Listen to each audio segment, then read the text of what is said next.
Break के बाद इस्तकबाल। डीपीएस जम्मू की बस में आग लगने का वाकया पेश आया। स्कूल के अहाते में ही ये वाकया पेश आया है। आग लगने के फौरी बाद वहां करीब में खड़ी दीगर बसों को हटा लिया गया। फायर अमला जब तक जाए हादसे पर पहुंचा तब तक बस पूरी तरह आग की जद में आ गई थी। इस वाकये में कोई जानी नुकसान नहीं हुआ।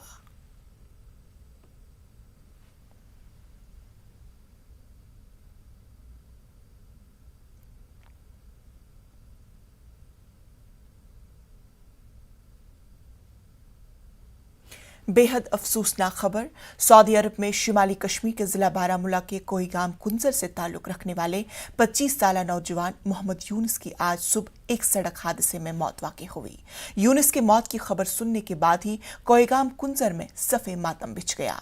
यूनुस के गांव में हर एक की आंख नम है। यूनुस मोहम्मद सऊदी अरब के शहर गुजान में कायम अल इमाम कंपनी में गुज़श्ता 5 सालों से काम कर रहे थे।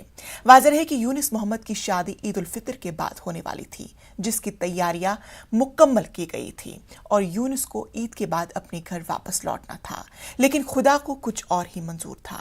यूनुस मोहम्मद के लवाहकीन और इलाके के लोगों ने मरकजी वजीर खारजा और लेफ्टिनेंट गवर्नर मनोज सिन्हा से अपील की कि उनकी लाश को सऊदी अरब से कश्मीर वापस लाने में मदद की जाए ताकि उनके घर में ही उनकी तदफीन की जाए।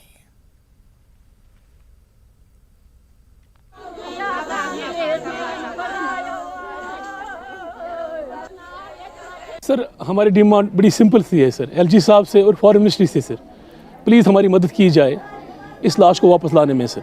आपने देखा होगा सर, इसकी माँ और इसके बाप का क्या हाल है सर।